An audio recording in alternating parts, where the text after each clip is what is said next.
ಒಂದು ಕಡೆಗೆ ನಾವು ನೋಡ್ತಾ ಇದ್ದೀವಿ ಈಗ ಜಗದೀಶ್ವರಿ ದೇಗುಲದಿಂದ ನೇರ ದೃಶ್ಯಾವಳಿಗಳನ್ನು DCM DK ಶಿವಕುಮಾರ್ ಭಗವಂತನ ಮೊರೆ ಹೋಗಿದ್ದಾರೆ. ಒಂದು ಕಡೆಗೆ ಆತ್ಮಲಿಂಗಕ್ಕೆ ಪೂಜೆ ಸಲ್ಲಿಸಿದರು, ಪ್ರಾರ್ಥನೆ ಮಾಡಿದರು, ಆತ್ಮನಿವೇದನೆ ಮಾಡಿಕೊಂಡ್ರು ಮುಖ್ಯಮಂತ್ರಿ ಆಗಬೇಕು ಅಂತ. ಇನ್ನೊಂದು ಕಡೆಗೆ ಜಗದೀಶ್ವರಿ ದೇವಸ್ಥಾನಕ್ಕೆ ಹೋಗಿದ್ದಾರೆ. ಜಗದೀಶ್ವರನ ದರ್ಶನ ಮಾಡಿಕೊಂಡು ಜಗದೀಶ್ವರಿ ದೇಗುಲಕ್ಕೆ ಬಂದಿದ್ದಾರೆ ಮುಖ್ಯಮಂತ್ರಿಗಳು, ಉಪಮುಖ್ಯಮಂತ್ರಿಗಳು. ಇದೇ ಸಂದರ್ಭದಲ್ಲಿ ಮುಖ್ಯಮಂತ್ರಿಗಳು ತುಂಬ ಸ್ಪಷ್ಟವಾಗಿ ಘೋಷಣೆ ಮಾಡಿದ್ದಾರೆ.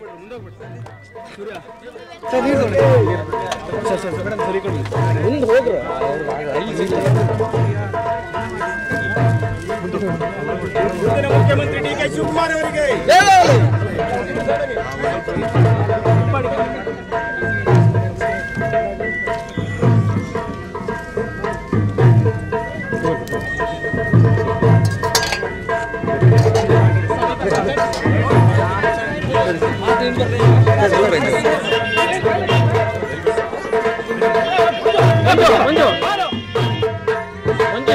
ಒಂದೇ ಫ್ರೇಮ್ ಇರ್ತದಂತೆ, ಒಂದು ಕ್ಯಾಮ್ರಾಗೆ ಬರ್ತದೆ.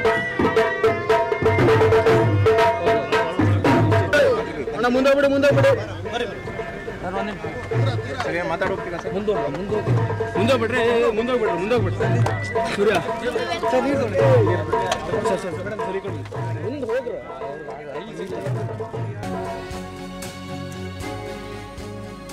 ಕುರ್ಚಿ ಕಾಳಗದ ನಡುವೆ DCM DK ಟೆಂಪಲ್ ರನ್ ಮಾಡ್ತಾ ಇದ್ದಾರೆ. ಶಕ್ತಿ ದೇವತೆ ಮೊರೆ ಹೋಗಿದ್ದಾರೆ. DCM DK ಶಿವಕುಮಾರ್ ಆತ್ಮಲಿಂಗಕ್ಕೆ ಪೂಜೆ ಸಲ್ಲಿಸಿ, ಜಗದೀಶ್ವರನಿಗೆ ಪೂಜೆ ಸಲ್ಲಿಸಿ ಜಗದೀಶ್ವರಿ ದೇವಸ್ಥಾನಕ್ಕೆ ಬಂದಿದ್ದಾರೆ. ಉತ್ತರ ಕನ್ನಡ ಜಿಲ್ಲೆ ಅಂಕೋಲ ತಾಲೂಕಿನ ಆನ್ಲೆ ಗ್ರಾಮದಲ್ಲಿರುವಂಥ ಜಗದೀಶ್ವರಿ ದೇವಸ್ಥಾನ. ಹಿಂದೆ ಹೋದಂಥ ಸಂದರ್ಭದಲ್ಲಿ ಅವರಿಗೊಂದು ಉತ್ತಮ ಸೂಚನೆ ಸಿಕ್ಕಿತ್ತಂತೆ. ಅದಾದಮೇಲೆ ಜೈಲಿಂದ ಹೊರಗಡೆ ಬಂದು ಸೀದಾ ಹೋಗಿದ್ರು. ಅದಾದಮೇಲೆ ವಾಪಸ್ ಬಂದು KPCC ಅಧ್ಯಕ್ಷರು ಕೂಡ ಆದರು. ಇದೇ DK ಶಿವಕುಮಾರ್ ಈಗ ಉಪಮುಖ್ಯಮಂತ್ರಿಗಳು, ಮುಂದೆ ಮುಖ್ಯಮಂತ್ರಿ ಆಗಬೇಕು ಅನ್ನುವಂಥ ಕನಸನ್ನು ಕಾಣ್ತಾ ಇದ್ದಾರೆ. ಒಂದು ಕಡೆಗೆ ಟೆಂಪಲಿಗೆ ಬಂದಂಥ ಸಂದರ್ಭದಲ್ಲಿ ಆ ಕಡೆಗೆ CM ತುಂಬ ಸ್ಪಷ್ಟವಾಗಿ ಘೋಷಣೆ ಮಾಡಿದ್ದಾರೆ. ಮುಂದಿನ 2.5 ವರ್ಷನೂ ನಾನೇ CM, ಅಂದರೆ 5 ವರ್ಷ ನಾನೇ CM, ಜನ ಅದಕ್ಕೋಸ್ಕರ ನನ್ನನ್ನು ಆಯ್ಕೆ ಮಾಡಿದ್ರು ಅಂತ. ಈ ಕಡೆಗೆ ಇಲ್ಲಿ ಪೂಜೆ ಪುನಸ್ಕಾರಗಳು ನಡೀತಾ ಇವೆ. ಬನ್ನಿ, ನಮ್ಮ ಪ್ರತಿನಿಧಿ ಸೂರಜ್ ಈಗ ನೇರ ಸಂಪರ್ಕದಲ್ಲಿದ್ದಾರೆ. ಸೂರಜ್, ನಾವು ನೋಡ್ತಾ ಇದ್ದೀವಿ ಒಂದು ಕಡೆಗೆ ಟೆಂಪಲ್ ರನ್ ಮುಂದುವರಿತಾ ಇದೆ, ಇನ್ನೊಂದು ಕಡೆಗೆ ಮುಖ್ಯಮಂತ್ರಿಗಳು ತುಂಬ ಕಾನ್ಫಿಡೆಂಟಾಗಿ ಹೇಳಿದ್ದಾರೆ ಮುಂದಿನ 5 ವರ್ಷ, ಅಂದರೆ ಮುಂದಿನ 2.5 ವರ್ಷ ನಾನೇ CM, 5 ವರ್ಷ ಮುಖ್ಯಮಂತ್ರಿ ಆಗಿರಿ ಅಂತೇಳಿ ಜನ ನಮ್ಮನ್ನು ಆಯ್ಕೆ ಮಾಡಿದ್ರು ಅನ್ನುವಂಥ ಮಾತನ್ನು ಹೇಳಿರುವಂಥದ್ದು. ಈ ಕಡೆಗೆ DCM ಅವರ ಟೆಂಪಲ್ ರನ್ ಮುಂದುವರಿದಿದೆ, ಏನು ಹೇಳ್ತೀರಿ? ಖಂಡಿತ ರಂಗನಾಥ್, ಒಂದು ಕಡೆ ಚಳಿಗಾಲದ ಅಧಿವೇಶನದಲ್ಲಿ CM ಭಾಷಣ ಮಾಡುತ್ತಿರುವ ಸಂದರ್ಭದಲ್ಲಿ ಮುಂದಿನ 2.5 ವರ್ಷಗಳ ಕಾಲ ಸಹಿತ ನಾನೇ CM ಆಗಿ ಮುಂದುವರಿತೀನಿ ಅಂತ ಹೇಳ್ತಾ ಇದ್ದಾರೆ. ಅದರ ಬೆನ್ನಲ್ಲೇ ಈ ಕಡೆ ಕಡಲ ತೀರದಲ್ಲಿರುವಂತಹ ಗೋಕರ್ಣದಲ್ಲಿ ಮತ್ತು ಆಂಧ್ರದಲ್ಲಿರುವಂತಹ ಶಕ್ತಿ ದೇವತೆಗಳಿಗೆ DK ಶಿವಕುಮಾರ್ ಅವರು ವಿಶೇಷ ಪೂಜೆಯನ್ನು ಸಲ್ಲಿಸುತ್ತಿದ್ದಾರೆ ಎಂಬುದು ಬಹಳಷ್ಟು ವಿಶೇಷ ಚರ್ಚೆಗೆ ಗ್ರಾಸವಾಗಿದೆ. ಅದರಲ್ಲಿ ಇವತ್ತು ಉತ್ತರ ಕನ್ನಡ ಜಿಲ್ಲೆಯ ಗೋಕರ್ಣಕ್ಕೆ ಆಗಮಿಸಿರುವಂತಹ DK ಶಿವಕುಮಾರ್ ಅವರು ಮೊದಲು ಮಹಾಬಲೇಶ್ವರನಿಗೆ ಪೂಜೆ ಸಲ್ಲಿಸಿ ಅಲ್ಲಿಂದ ಮಹಾಗಣಪತಿಗೆ ಸಹಿತ ವಿಶೇಷ ಪೂಜೆಯನ್ನು ಸಲ್ಲಿಸಿದ್ದಾರೆ. ಪೂಜೆಯನ್ನು ಸಲ್ಲಿಸಿದ ಬಳಿಕ ಈಗ ಆಂಧ್ಲೆಯಲ್ಲಿರುವಂತಹ ಜಗದೀಶ್ವರಿ ದೇವಿಗೆ ವಿಶೇಷ ಪೂಜೆ ಸಲ್ಲಿಸಲು ಆಗಮಿಸಿದ್ದಾರೆ. ನೀವು ದೃಶ್ಯದಲ್ಲಿ ನೋಡಬಹುದು, ಈಗಾಗಲೇ ಜಗದೀಶ್ವರಿ ದೇವಿಯ ದೇವಸ್ಥಾನಕ್ಕೆ ಆಗಮಿಸಿರುವಂತಹ DK ಶಿವಕುಮಾರ್ ಅವರು ದೇವಸ್ಥಾನದ ಒಳಗಡೆ ಪೂಜೆಯನ್ನು ಸಲ್ಲಿಸ್ತಾ ಇದ್ದಾರೆ. ಕೇವಲ ಗರ್ಭಗುಡಿಯಲ್ಲಿ ಪೂಜೆ ಸಲ್ಲಿಸಿದ DK ಶಿವಕುಮಾರ್ ಅವರ ಜೊತೆಗೆ ಅವರ ಆಪ್ತ ಕಾರ್ಯದರ್ಶಿ ಅವರಿದ್ದಾರೆ, ಮತ್ತೆ ದೇವಸ್ಥಾನದ ಪ್ರಮುಖ ಅರ್ಚಕರಾಗಿರುವಂತಹ ಗಣೇಶ್ ನಾಯಕ್ ಅವರು. ಕೇವಲ 3 ಜನರು ಮಾತ್ರ ದೇವಸ್ಥಾನದ ಒಳಗಡೆ ಇದ್ದಾರೆ. ಯಾಕಂದರೆ ಪ್ರಮುಖವಾಗಿ ಈ ದೇವಸ್ಥಾನದ ವಿಶೇಷತೆ ಏನಂದರೆ ಇಲ್ಲಿ ಹೋಮ ಹವನ ಏನೂ ಇರಲ್ಲ. ಇಲ್ಲಿ ವಿಶೇಷ ಅಲಂಕಾರ ಮಾಡುವುದರ ಜೊತೆಗೆ ಅಲ್ಲಿರುವಂಥ ಹಿಂಗಾರು ಮುಡಿ ಇಟ್ಟು ಅಲ್ಲಿ ಪೂಜೆಯನ್ನು ಮಾಡಲಾಗುತ್ತೆ. ಆ ಹಿನ್ನೆಲೆಯಲ್ಲಿ ಹಿಂಗಾರು ಮುಡಿ ಇಟ್ಟ ಸಂದರ್ಭದಲ್ಲಿ ಮುಂದೆ ಏನಾಗುತ್ತೆ, ಯಾವ ರೀತಿಯಾಗಿ ಮುಂದಿನ ಭವಿಷ್ಯ ಯಾವುದು, ಮತ್ತು ತನಗಿರುವ ತೊಡಕುಗಳು ನಿವಾರಣೆ ಆಗುತ್ತಾ, ಈ ರೀತಿಯಾದಂತಹ 10 ಪ್ರಶ್ನೆಗಳಿಗೆ ಅಲ್ಲಿ ಉತ್ತರ ಸಿಗುವಂತಹ ಎಲ್ಲ ಸಾಧ್ಯತೆಗಳು ಇರುತ್ತೆ. ಆ ಹಿನ್ನೆಲೆಯಲ್ಲಿ ಗರ್ಭಗುಡಿಯ ಬಾಗಿಲನ್ನು ಮುಚ್ಚಿ ಕೇವಲ ಆಪ್ತರಿಗಷ್ಟೇ ಪ್ರವೇಶವನ್ನು ಕೊಟ್ಟು ಅಲ್ಲಿ ಪೂಜೆಯನ್ನು ಮಾಡಲಾಗ್ತಾ ಇರುತ್ತೆ. ಆ ಹಿನ್ನೆಲೆಯಲ್ಲಿ ಇವತ್ತು DK ಶಿವಕುಮಾರ್ ಅವರು ಆ ವಿಶೇಷ ಪೂಜೆಯಲ್ಲಿ ತೊಡಕೊಂಡಿದ್ದಾರೆ.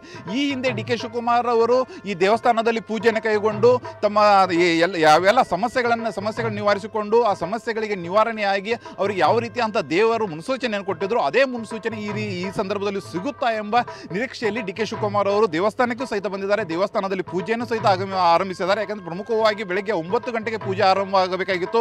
ಆದರೆ ಸುಮಾರು ಒಂದು 4 ರಿಂದ 5 ಗಂಟೆಗಳ ತಡವಾಗಿ ಪೂಜೆ ಆರಂಭವಾಗಿದೆ. ಪೂಜೆಯಲ್ಲಿ ಈಗಾಗಲೇ DK ಶಿವಕುಮಾರ್ ಅವರು ತೊಡಗಿಕೊಂಡಿದ್ದಾರೆ. ಆದರೆ ವಿಶೇಷವಾಗಿ ಏನಂದರೆ ಈಗಾಗಲೇ CM ಅವರು ನಾನೇ 2.5 ವರ್ಷ ಮುಂದುವರಿತೀನಿ, 2.5 ಎರಡೂವರೆ ವರ್ಷ ಯಾವುದೇ ರೀತಿಯಾದಂಥ ಮಾತುಕತೆ ಆಗಿಲ್ಲ ಅಂತ ಸಿದ್ದರಾಮಯ್ಯನವರು ಹೇಳುತ್ತಿರುವ ಬೆನ್ನಲ್ಲೇ ಇಲ್ಲಿ ಡಿ.ಕೆ. ಶಿವಕುಮಾರ್ ಅವರು ಕರಾವಳಿಯ ಕಡಲ ತೀರದಲ್ಲಿರುವಂತಹ ಗೋಕರ್ಣ, ಮಹಾಬಳೇಶ್ವರ, ಮಹಾಗಣಪತಿ ಮತ್ತು ಆಂಧ್ಲೆಯಲ್ಲಿರುವಂತಹ ದೇವಸ್ಥಾನಗಳಿಗೆ ವಿಶೇಷ ಪೂಜೆ ಸಲ್ಲಿಸಿ ಮುಂದಿನ ಭವಿಷ್ಯತ್ತಿನ ರಾಜಕೀಯ ಯಾವ ರೀತಿಯಾಗಿರುತ್ತೆ ಮತ್ತು ಪ್ರಮುಖವಾಗಿ ಈ ಹಿಂದೆ ಕೆಪಿಸಿಸಿ ಅಧ್ಯಕ್ಷ ಸ್ಥಾನದ ಸಂದರ್ಭದಲ್ಲಿಯೂ ಸಹಿತ ಇದೇ ರೀತಿಯಾದಂಥ ಪರಿಸ್ಥಿತಿ ಆಗಿತ್ತು.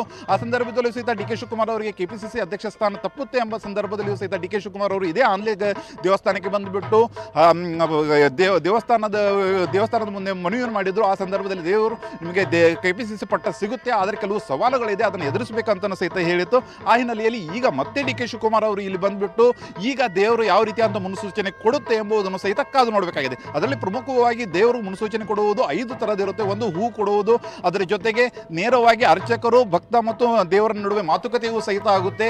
ಅದರ ಜೊತೆಗೆ ಅಕ್ಕಿಕಾಳನ್ನು ಇಟ್ಟುಬಿಟ್ಟು ಸಹಿತ ಮಾತುಕತೆ ಆಗುತ್ತೆ. ಈ ರೀತಿಯಲ್ಲಿ ಮಾತುಕತೆಯನ್ನು ಮಾಡಲಾಗುತ್ತೆ.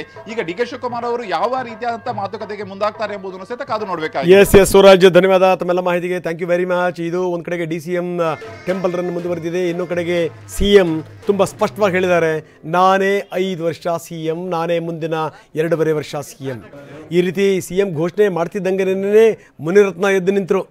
ಮುನಿರತ್ನ ಕೇಳಿದ್ರು, ಸರ್ ಹಿಂದೆ ನೀವು ಏನಾದರೂ ಆದಂಥ ಸಂದರ್ಭದಲ್ಲಿ ಎದ್ದು ನೀವು ತೋಳು ತಟ್ಟಿ ಹೇಳ್ತಾ ಇದ್ರಲ್ಲ, ಅದೇ ರೀತಿ ಒಂದ್ಸರಿ ಹೇಳಿಬಿಡಿ ನೋಡೋಣ ಅಂತ.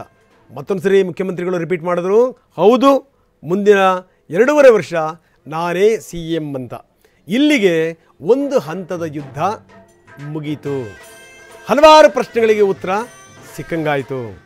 ಆದರೆ ಈ ಮುಖಾಂತರ ಏನು ಅಂತಂದರೆ ಹೈಕಮಾಂಡ್ ನನ್ನ ಜೊತೆಗಿದೆ ಅಂತ. ಅದಕ್ಕೆ ಸಿದ್ದರಾಮಯ್ಯನವರು ಪದೇ ಪದೇ ಹೇಳ್ತಾ ಇದ್ರು.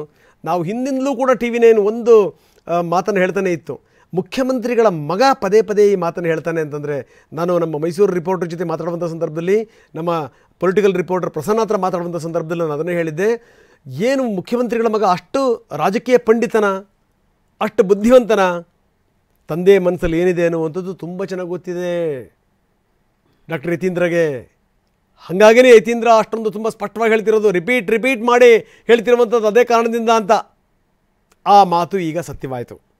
ಮುಖ್ಯಮಂತ್ರಿಗಳು ಹೇಳಿದರು, ಮುಂದಿನ 2.5 ವರ್ಷ ನಾನೇ CM. ಅಲ್ಲಿಗೆ ದೇವರು ದಿಂಡ್ರಿಗೆ ಹೋಗಿದ್ದಾರೆ DCM. ಮತ್ತೊಂದು ಮನವಿಯನ್ನು ಸಲ್ಲಿಸಿ ಬರಬಹುದು ದೇವರಿಗೆ, ಆದರೆ ಅಷ್ಟು ಸುಲಭವಾಗಿ ಸೀಟನ್ನು ಬಿಟ್ಟುಕೊಡುವಂಥ ವ್ಯಕ್ತಿ ನಾನಲ್ಲ ಅನ್ನುವಂಥ ಸ್ಪಷ್ಟ ಸಂದೇಶವನ್ನು ಮುಖ್ಯಮಂತ್ರಿಗಳು ರವಾನಿಸಿ ಆಯಿತು.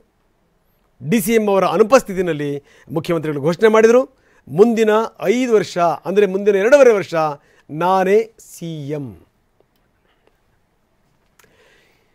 ಎಸ್, ಬನ್ನಿ ಪ್ರಮೋದ್ ಶಾಸ್ತ್ರಿ ನಮ್ಮೊಂದಿಗೆ ಈಗ ನೇರ ಸಂಪರ್ಕದಲ್ಲಿದ್ದಾರೆ. ಪ್ರಮೋದ್, ಈಗೊಂದು ಸ್ಪಷ್ಟ ಉತ್ತರ ಸಿಕ್ಕಾಯಿತು. ಜೊತೆಗೆ ಏನು ಅಂದರೆ, ಯಾಕೆ ಮುಖ್ಯಮಂತ್ರಿಗಳು ಅಷ್ಟೊಂದು ಕಾನ್ಫಿಡೆಂಟ್ ಆಗಿದ್ದರು, ಯಾಕೆ ಮುಖ್ಯಮಂತ್ರಿಗಳ ಮಗ ಪದೇ ಪದೇ ಈ ಮಾತನ್ನು ಹೇಳ್ತಾ ಇದ್ರು, ತಂದೆ ಮನಸ್ಸಲ್ಲಿ ಏನಿದೆ ಅಂತ ಗೊತ್ತಿಲ್ಲದೇ ಮುಖ್ಯಮಂತ್ರಿಗಳ ಮಗ ಆ ರೀತಿ ಮಾತಾಡಲಿಕ್ಕೆ ಸಾಧ್ಯನಾ, ಯಾಕೆ ಮಾತಾಡ್ತಾ ಇದ್ರು, ಇದೆಲ್ಲದಕ್ಕೂ ಕೂಡ ಉತ್ತರ ಸಿಕ್ಕಾಯಿತು. ಬಿಡಿ, ಒಂದು ಸ್ಪಷ್ಟವಾದಂಥ ಸಂದೇಶ. ಮುಂದೇನು ಪ್ರಮೋದ್, ಮುಂದೇನು ಈಗ? ಹಾಗಾದರೆ DCM ಅವರ ಹಾದಿ ಏನಿರುತ್ತೆ, ಮುಂದಿನ ಬೆಳವಣಿಗೆಗಳೇನು? That is very important Pramod. Ranganath, ಇತ್ತೀಚಿನ ಈ ಮುಖ್ಯಮಂತ್ರಿ ಕುರ್ಚಿ ವಿಚಾರವನ್ನು ನೋಡ್ತಾ ಇದ್ದಂಥ ಸಂದರ್ಭದಲ್ಲಿ ಮುಖ್ಯಮಂತ್ರಿ ಕುರ್ಚಿ ವಿಚಾರದಲ್ಲಿ DCM ಬಣದ ಅನೇಕ ಸದಸ್ಯರು ಯಾರಿದ್ದಾರೆ ಅಥವಾ ಅವರ ಆಪ್ತ ಬಳಗ ಯಾರಿದ್ದಾರೆ, ಅವರೆಲ್ಲರೂ ಕೂಡ ಹೇಳುವಂಥ ಮಾತುಗಳಷ್ಟು ಗಟ್ಟಿಯಾಗಿ ಮುಖ್ಯಮಂತ್ರಿ ಬಣದ ಅನೇಕ ನಾಯಕರುಗಳು ಹೇಳ್ತಾ ಇರಲ್ಲ ಅಥವಾ ಅನೇಕ ಸಚಿವರುಗಳು ಹೇಳ್ತಾ ಇರಲ್ಲ. ಪ್ರತಿಯೊಬ್ಬರಲ್ಲೂ ಕೂಡ ಅಂದರೆ ಮುಖ್ಯಮಂತ್ರಿ ಬಳಗದಲ್ಲಿ ಕೆಲವರು ಹೇಳ್ತಾ ಇದ್ರು ಕೂಡ ಈ 2.5 ವರ್ಷದ ಒಪ್ಪಂದದ ಬಗ್ಗೆ ಒಂದು ಕ್ಲಾರಿಟಿ ಇರಲಿಲ್ಲ. ಯಾವಾಗ ಸಿದ್ದರಾಮಯ್ಯನವರು ಕೂಡ ಅದರ ಬಗ್ಗೆ ಒಂದು ಸ್ಪಷ್ಟವಾಗಿ ಹೊರಗಡೆ ಅಂದರೆ ಬಹಿರಂಗವಾಗಿ ಎಲ್ಲೂ ಕೂಡ ಹೇಳ್ತಾ ಇರಲಿಲ್ಲ. ಹೊರಗಡೆ ಯಾವುದೇ ಕಾರಣಕ್ಕೂ ಕೂಡ ಎಲ್ಲೂ ಕೂಡ ಒಂದು ಹೇಳಿಕೆಗಳಾಗಲಿ, ಸ್ಟೇಟ್ಮೆಂಟ್ಗಳಾಗಲಿ, ಸಂದೇಶಗಳಾಗಲಿ ಬಂದಿರಲಿಲ್ಲ.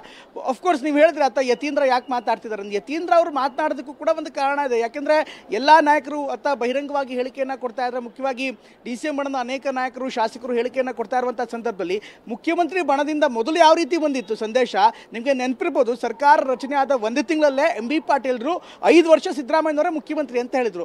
ಆದರೆ ಅದಾದ ಬಳಿಕ ಇತ್ತೀಚೆಗೆ ಕಳೆದ 1 ತಿಂಗಳಿಂದ ನೀವು ಗಮನಿಸ್ತಾ ಇದ್ರೆ MB ಪಾಟೀಲ್ ಆದಿಯಾಗಿ ಅಥವಾ ಸತೀಶ್ ಜಾರಕಿಹೊಳಿ ಆದಿಯಾಗಿ, ಇನ್ನಿತರ ನಾಯಕರ ಆದಿಯಾಗಿ ಅಥವಾ ಅವರ ಆಪ್ತ ಬಳಗದ ನಾಯಕರ ಆದಿಯಾಗಿ ಯಾರು ಕೂಡ ಗಟ್ಟಿಯಾಗಿ ಸಿದ್ದರಾಮಯ್ಯನವರೇ ಅಂತಿಮವಾಗಿ ಇರ್ತಾರೆ, 5 ವರ್ಷ ಇರ್ತಾರೆ, ಜೊತೆಗೆ 2.5 ವರ್ಷ ಒಪ್ಪಂದ ಇಲ್ಲ ಅನ್ನುವಂಥ ಮಾತುಗಳನ್ನು ಗಟ್ಟಿಯಾಗಿ ಯಾರು ಕೂಡ ಇರಲಿಲ್ಲ. ವೇರಾಸ್ ಅತ್ತ DK ಶಿವಕುಮಾರ್ ಬಣವನ್ನು ಗಮನಿಸ್ತಾ ಇದ್ರೆ ಅತ್ತ ಇಕ್ಬಾಲ್ ಹುಸೇನ್ ಇರ್ಬೋದು, ಶಿವಗಂಗಾ ಬಸವರಾಜ್ ಇರ್ಬೋದು, ರಂಗನಾಥ್ ಇರ್ಬೋದು, ಇನ್ನಿತರ ನಾಯಕರು ಇರ್ಬೋದು, ಅವರು ಕಾಲಕ್ಕೆ ಬೇಕಾದಂಥ ಸಂದರ್ಭದಲ್ಲಿ ನೇರವಾಗಿ ಬೆಂಗಳೂರಿನಲ್ಲಿ ಮತ್ತು ದೆಹಲಿಯಲ್ಲಿ ಈ 2.5 ವರ್ಷ ಈ ಕೊಟ್ಟ ಮಾತಿನ ಅಗ್ರಿಮೆಂಟ್ಗಳನ್ನು ಅಥವಾ ಕೊಟ್ಟ ಮಾತಿನ ಭರವಸೆ ಬಗ್ಗೆ ಪದೇ ಮಾತನಾಡ್ತಾ ಇದ್ರು. ಬಹುಶಃ ಈ ಒಂದು ಕಾರಣಕ್ಕೋಸ್ಕರ ಯತೀಂದ್ರ ಅವರು ಬಹಿರಂಗವಾಗಿ ತಮ್ಮ ತಂದೆಯ ಪರವಾಗಿ ಬ್ಯಾಟಿಂಗ್ ಮಾಡೋಕ್ಕೆ ಬಂದಿದ್ದರೆ ತಪ್ಪಾಗಿರಲ್ಲ. ಯಾಕಂದ್ರೆ ಒಂದು ಸಂದೇಶ ರವಾನೆ ಆಗಬೇಕಾಗುತ್ತೆ. ಈ ಒಂದು ಸಂದರ್ಭದಲ್ಲಿ ಹೇಳೋದು ಎಷ್ಟು ಸರಿ ಎಷ್ಟು ತಪ್ಪು ಅನ್ನುವಂಥದ್ದು ಒಂದು ವಿಚಾರ. ಆದರೆ ಅವ್ರು ಕೊಟ್ಟಿರುವಂಥ ಸಂದೇಶದಿಂದ ಏನಾಗುತ್ತೆ, ಅತ್ತ ಮುಖ್ಯಮಂತ್ರಿಗಳ ಪರಿಸರದಲ್ಲಿರುವಂಥವ್ರು, ಮುಖ್ಯಮಂತ್ರಿಗಳ ಸುತ್ತಲಿರೋರು ಕೂಡ ಒಂದು ಮಾಹಿತಿ ಅಥವಾ ಒಂದು ವಿಶ್ವಾಸ ಬಂದಂತಿರುತ್ತೆ. ಅಫ್ಕೋರ್ಸ್ ಮುಖ್ಯಮಂತ್ರಿಗಳ ಮಗನೇ ಈ ಮಾತನ್ನು ಹೇಳ್ತಾ ಇರುವಂಥ ಸಂದರ್ಭದಲ್ಲಿ ಸಹಜವಾಗಿ ಇಲ್ಲ ಯಾವುದೋ ಒಂದು ಕಮ್ಯುನಿಕೇಷನ್ ಆಗಿದೆಯಾ ಅನ್ನುವಂಥ ಒಂದು ಸಹಜವಾದಂಥ ಅನುಮಾನ ಬರುತ್ತೆ. ಇನ್ನು ಮುಖ್ಯಮಂತ್ರಿಗಳೇ ಇವತ್ತು ಹೇಳಿರುವಂಥದ್ದು, ಮುಖ್ಯಮಂತ್ರಿ ಸಿದ್ದರಾಮಯ್ಯನವರು ಈ ಪೊಲಿಟಿಕಲ್ ಮೆಸೇಜಿಂಗನ್ನು ಮಾಡುವಂಥಲ್ಲಿ ಮೊದಲಿಂದಲೂ ಕೂಡ ಪರಿಣಿತರು. ಎಲ್ಲ ಸಂದರ್ಭದಲ್ಲೂ ಅವ್ರು ಆಟ ಆಡೋದಕ್ಕೆ ಹೋಗಲ್ಲ. ಕೆಲವೊಂದು ಸಂದರ್ಭದಲ್ಲಿ ತಟಸ್ಥವಾಗಿದ್ದಾರೆ ಅಂದರೆ ಅದರ ಅರ್ಥ ಯಾವುದೇ ರೀತಿಯಂಥ ಗೇಮ್ ಪ್ಲಾನ್ಗಳನ್ನು ಅವ್ರು ಮಾಡ್ತಿದ್ದಾರೆ ಅನ್ನುವಂಥದ್ದೇ ಅರ್ಥ. ಹೀಗಾಗಿ ಈ ಸಂಪೂರ್ಣ ಎಪಿಸೋಡ್ಗಳನ್ನು ಗಮನಿಸ್ತಾ ಇದ್ದಾರೆ ರಂಗನಾಥ್. ಎಲ್ಲೂ ಕೂಡ ಸಿದ್ದರಾಮಯ್ಯನವರು ಬಹಿರಂಗವಾಗಿ ಡಿ ಕೆ ಶಿವಕುಮಾರ್ ಬಣ್ಣದಷ್ಟು ನೇರವಾಗಿ ಅವರು ಆಟಗಳನ್ನಾಗಲಿ ಅಥವಾ ಹೇಳಿಕೆಗಳನ್ನಾಗಲಿ ಅಥವಾ ತಮ್ಮ ತಂತ್ರಗಳನ್ನಾಗಲಿ ಯಾವುದನ್ನು ಕೂಡ ಮಾಡ್ತಾ ಇಲ್ಲ. ಒಂದು ಹಂತಕ್ಕೆ ಸಿಎಂನ ಆಪ್ತ ಬಳಗವೇ ಒಂದು ಅಚ್ಚರಿಯಾಗಿತ್ತು. ಅಂದರೆ ಮುಖ್ಯಮಂತ್ರಿಗಳು ಏನಾದ್ರು ಮಾಡ್ತಾ ಇದ್ದಾರಾ ಇಲ್ವಾ ಈ ರೀತಿಯಂಥ ಪ್ರಶ್ನೆಗಳನ್ನು ಕೂಡ ಮುಖ್ಯಮಂತ್ರಿಗಳ ಆಪ್ತ ಬಳಗದಿಂದ ಕೇಳಬರ್ತಾ ಇತ್ತು. ಆದರೆ ಈಗ ಅವರ ಹೇಳಿಕೆ ಕೊಟ್ಟಿರುವಂಥದ್ದು ಸಹಜವಾಗಿ ಒಂದು ಗೇಮ್ ಚೇಂಜರ್ ಆಗುತ್ತೆ. ಅಂದರ ಮಾತಕ್ಕೆ ಇಲ್ಲೆಲ್ಲವೂ ಕೂಡ ಫುಲ್ ಸ್ಟಾಪ್ ಆಯಿತು ಅಂತಲ್ಲ. ನಿಮಗೆ ನೆನಪಿರ್ಬೋದು, ಯಡಿಯೂರಪ್ಪನವರು ಬದಲಾವಣೆ ಮಾಡುವಂಥ ಸಂದರ್ಭದಲ್ಲಿ ಆ ದಿನ ಬೆಳಗ್ಗೆ ತನಕ, ಅಂದರೆ ಯಡಿಯೂರಪ್ಪನವರು ರಾಜೀನಾಮೆ ಕೊಡುವಂಥ ಬೆಳಗ್ಗೆಯೂ ತನಕ ಯಡಿಯೂರಪ್ಪನವರು ಈ ಮುಖ್ಯಮಂತ್ರಿ ಪದಕ್ಕೆ ರಾಜೀನಾಮೆ ಕೊಡ್ತೀನಿ ಅಂತ ಎಲ್ಲೂ ಕೂಡ ಹೇಳಿರಲಿಲ್ಲ. ಜೊತೆಗೆ ಹೌಸ್ನಲ್ಲೂ ಕೂಡ ಮತ್ತೆ ಗಟ್ಟಿಯಾಗಿ ಹೇಳಿದ್ರು ನಾನೇ 5 ವರ್ಷ ಮುಖ್ಯಮಂತ್ರಿ ಆಗಿರ್ತೀನಿ ಅಂತ. ಹೀಗಾಗಿ ಈ ರೀತಿಯ ಅಂತ ಹೇಳಿಕೆ ಪೊಲಿಟಿಕಲ್ ಮೆಸೇಜಿಂಗ್ಗೆ ಸೀಮಿತವಾಗಿರುತ್ತೆ. ಅಂತಿಮವಾಗಿ ಹೊರಗಡೆ ಏನಾಗುತ್ತೆ, ಆ ದಿನದ ಆಟ, ಆ ದಿನದ ಬೆಳವಣಿಗೆ, ಜೊತೆಗೆ ಅದರ ಸುತ್ತಮುತ್ತ ಇರುವಂಥ ಎಲ್ಲ ರಾಜಕೀಯ ಅಂಕಿಅಂಶಗಳ ಆಧಾರದ ಮೇಲೆ ನಿಂತ್ಕೊಂಡಿರುತ್ತೆ. ರಂಗನಾಥ್, ಎಸ್, ಧನ್ಯವಾದ ತಮ್ಮೆಲ್ಲ ಮಾಹಿತಿಗೆ. ಇದು ಸಂಗತಿ. ಇಲ್ಲಿಂದ ಮತ್ತೊಂದು ಯುದ್ಧ ಶುರುವಾಗುತ್ತೆ. ಡಿ ಕೆ ಶಿವಕುಮಾರ್ ಅಷ್ಟು ಸುಲಭವಾಗಿ ಬಿಡುವಂಥ ವ್ಯಕ್ತಿ ಅಲ್ಲ, ಅದು ಕೂಡ ಗೊತ್ತಿರುವಂಥ ಸಂಗತಿ. ತನು ಮನ ಧನ ಎಲ್ಲದನ್ನು ಕೂಡ ಧಾರೆ ಎರೆದಿದ್ದಾರೆ ಡಿ ಕೆ ಶಿವಕುಮಾರ್. ಪಕ್ಷಕ್ಕೋಸ್ಕರ ಮೈ ಮೇಲೆ ಎಳ್ಕೊಂಡಿರುವಂಥ ಸಂಗತಿಗಳು ಒಂದೆರಡಲ್ಲ. ಇಂಥ ಸಂದರ್ಭದಲ್ಲಿ ಡಿ ಕೆ ಶಿವಕುಮಾರ್ ಸುಮ್ಮನಿರುವಂಥ ವ್ಯಕ್ತಿನ ಮುಂದೇನು ಹಾಗಾದರೆ? ಇಲ್ಲಿಂದ ರಾಜಕೀಯ ಗರಿಗೆದರುತ್ತೆ. ಇಲ್ಲಿಂದ ರಾಜಕೀಯದ ತಿರುವು ಶುರುವಾಗುತ್ತೆ. ಇಲ್ಲಿಂದ ಯಾರ್ಯಾರ ಸ್ಟೇಟ್ಮೆಂಟ್ಗಳು ಏನೇನು, ಯಾವ್ಯಾವ ಇಂಪಾರ್ಟೆಂಟ್ ಸ್ಟೇಟ್ಮೆಂಟ್ಗಳು, ಸಂದೇಶಗಳನ್ನು ರವಾನಿಸ್ತಾರೆ ಅದು ಗೊತ್ತಾಗುತ್ತೆ. ಸಿದ್ದರಾಮಯ್ಯ ಇದನ್ನು ಹೇಳೋದ್ರ ಮುಖಾಂತರ ತುಂಬ ದೊಡ್ಡ ಸಂದೇಶಗಳನ್ನು ರವಾನಿಸ್ಬಿಟ್ರು. ಏನಪ್ಪ ಅಂದರೆ, ಮುಂದಿನ 2.5 ವರ್ಷ ನಾನೇ CM ನಂಬರ್ 1, ಮುಲಾಜಿಲ್ಲ ಅದರಲ್ಲಿ. ಮುಂದಿನ 2.5 ವರ್ಷ ನಾನೇ CM, ನನ್ನನ್ನು ಬದಲು ಮಾಡುವಂಥವ್ರು ಯಾರೂ ಇಲ್ಲ, ಮುಖ್ಯಮಂತ್ರಿ ಬದಲಾಗಲ್ಲ ಅನ್ನೋದರ ಸ್ಪಷ್ಟ ಸಂದೇಶವನ್ನು CM ರವಾನಿಸಿದರು. ಇದು ನಂಬರ್ 1. ನಂಬರ್ 2, ಈ ವಿಚಾರಕ್ಕೆ ಸಂಬಂಧಪಟ್ಟಂಗೆ ಹೈಕಮಾಂಡ್ ಕೂಡ ನನ್ನ ಜೊತೆಗಿದೆ ಅನ್ನುವಂಥ ಸಂದೇಶವನ್ನು ರವಾನಿಸಿದರು. ಇದು ನಂಬರ್ 2. ನಂಬರ್ 3, ಇನ್ಯಾರ ಜೊತೆಗೂ ಕೂಡ ಇದಕ್ಕೆ ಸಂಬಂಧಪಟ್ಟಂಗೆ ಮಾತುಕತೆ ಇಲ್ಲ, ಇದು ತುಂಬ ಸ್ಪಷ್ಟ ಅನ್ನುವಂಥ ಸಂದೇಶ ಕೂಡ ರವಾನೆ ಆಯಿತು. ಅಷ್ಟೇ ಅಲ್ಲ, ನಾನು 5 ವರ್ಷ ಮುಖ್ಯಮಂತ್ರಿ ಆಗಿರ್ತೀನಿ, ವಿರೋಧ ಪಕ್ಷದ ನಾಯಕನಾಗಿ ನೀನು 5 ವರ್ಷ ಮುಂದುವರಿತೀಯಾ ಅನ್ನುವಂಥ ಪ್ರಶ್ನೆನ ಅಶೋಕ್ ಅವರಿಗೆ ಕೇಳ್ತಾರೆ ಮುಖ್ಯಮಂತ್ರಿಗಳು. ಜೊತೆಗೆ ಯಾವ್ಯಾವ ನಾಯಕರು ಏನೇನು ಹೇಳ್ತಾರಲ್ಲ ಆ ಸಂದರ್ಭದಲ್ಲಿ ಅದನ್ನು ಪುನರುಚ್ಚಾರ ಮಾಡ್ತಾರೆ. ಬೇರೆ ನಾಯಕರುಗಳು ಹೇಳಿದಂಥ ಸಂದರ್ಭದಲ್ಲಿ, ಸುನೀಲ್ ಕುಮಾರ್ ಹೇಳಿದಂಥ ಸಂದರ್ಭದಲ್ಲಿ ನಿಮ್ಮ ಮನಸ್ಸಲ್ಲೂ ಇದೆ ಬಿಡಿ, ನಾನೇ ಮುಂದುವರಿಬೇಕು ಅಂತೇಳಿ ಅಂತ ಅಲ್ವಾ ಅಂತಾರೆ. ಸುನೀಲ್ ಕುಮಾರ್ ಕೂಡ ಹೇಳ್ತಾರೆ, ಹೌದು ನೀವೇನೇನು ಘೋಷಣೆ ಮಾಡಿದ್ದೀರಿ ಉತ್ತರ ಕರ್ನಾಟಕಕ್ಕೆ, ನಿಮ್ಮಿಂದಲೇ ಇದೆಲ್ಲದೂ ಕೂಡ ಆಗಬೇಕು ಅಂತ ನಾವು ಕೂಡ ಹೇಳ್ತಾ ಇದ್ದೀವಿ ಅನ್ನುವಂಥ ಮಾತನ್ನು ಸುನೀಲ್ ಕುಮಾರ್ ಹೇಳ್ತಾರೆ. ಅದಾದಮೇಲೆ ಮುನಿರತ್ನ ಎದ್ದು ಇನ್ನೊಂದಿಷ್ಟು ಚಿವುಟ ಅಂತ ಕೆಲಸ ಮಾಡ್ತಾರೆ. ಒಂದು ಸರಿ ನೀವು ಏನಾದರೂ ಯಾವುದಾದ್ರೂ ಸಂದರ್ಭಗಳಲ್ಲಿ ಎದ್ದೆದ್ದು ಹೇಳ್ತೀರಿ, ನೀವು ತೋಳು ತಟ್ಟಿ ಹೇಳ್ತೀರಿ. ಅದೇ ರೀತಿ ಒಂದು ಸರಿ ಎದ್ದು ನೀವು ತೋಳು ತಟ್ಟಿ ಹೇಳಿಬಿಡಿ ನಾನೇ ಮುಖ್ಯಮಂತ್ರಿ ಅಂತ ಹೇಳಿ ಅಂತ. ಮುಖ್ಯಮಂತ್ರಿಗಳು ಆವಾಗಲೂ ಕೂಡ ರಿಪೀಟ್ ಮಾಡ್ತಾರೆ, 5 ವರ್ಷ ನಾನೇ CM, ಮುಂದಿನ 2.5 ವರ್ಷ ನಾನೇ CM ಅಂತ ಘೋಷಣೆ ಮಾಡ್ತಾರೆ. ಏನು ಸಂದೇಶ ರವಾನಿಸಿದರು ಮುಖ್ಯಮಂತ್ರಿಗಳು? That is very important. ಯಾರಿಗೆ ಯಾವ ಸಂದೇಶವನ್ನು ರವಾನಿಸಿದರು? ಹೈಕಮಾಂಡ್ಗೂ ಒಂದು ಸಂದೇಶ ಹೋಯಿತು.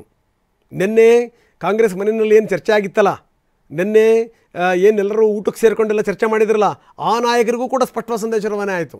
ನಿನ್ನೆ ಸೇರಿದಂಥ ನಾಯಕರು ತುಂಬ ಸ್ಪಷ್ಟವಾಗಿ ಹೇಳಿದರು, ಯಾವುದೇ ಕಾರಣಕ್ಕೂ ನೀವು ಕುರ್ಚಿಯಿಂದ ಇಳಿಬಾರ್ದು, ಇಳಿದ್ರೆ ತಪ್ಪು ಸಂದೇಶ ರವಾನೆ ಆಗುತ್ತೆ, ಅಹಿಂದ ಮತಗಳು ನಮ್ಮ ಕೈ ತಪ್ಪು ಹೋಗ್ಬಿಡ್ತವೆ, ಜನ ನಮ್ಮ ಮೇಲೆ ವಿಶ್ವಾಸ ಕಳ್ಕೊಂಡ್ಬಿಡ್ತಾರೆ, ಯಾವುದೇ ಕಾರಣಕ್ಕೂ ನೀವು ಅಂತ ನಿರ್ಧಾರಕ್ಕೆ ಬರಬಾರ್ದು ಅಂತ. ನಿನ್ನೆ ರಾತ್ರಿ ಡಿನ್ನರ್ ಮೀಟಿಂಗ್ ಆಗುತ್ತೆ. ಇವತ್ತು ಮುಖ್ಯಮಂತ್ರಿಗಳು ಸದನದಲ್ಲಿ ತುಂಬ ಸ್ಪಷ್ಟವಾಗಿ ಘೋಷಣೆ ಮಾಡ್ತಾರೆ. ಏನಿದೆ ಅರ್ಥ? ಈ ಮುಖಾಂತರ ತನ್ನನ್ನು ನಂಬದಂಥ ನಾಯಕರುಗಳಿಗೂ ಕೂಡ ಸಂದೇಶ ರವಾನೆ ಆಯಿತು. ನಂಬರ್ 4, ಯಾವ್ಯಾವ ನಾಯಕರು ಡಿ ಕೆ ಶಿವಕುಮಾರ್ ಪರವಾಗಿ ಘೋಷಣೆ ಮಾಡ್ತಾ ಇದ್ರಲ್ಲ ಅವರೆಲ್ಲ ನಾಯಕರುಗಳಿಗೆ ಸುಮ್ಮನಾಗಬೇಕೀಗ, ಅಷ್ಟರ ಮಟ್ಟಿಗೆ ಸಂದೇಶವನ್ನು ರವಾನಿಸಿದರು.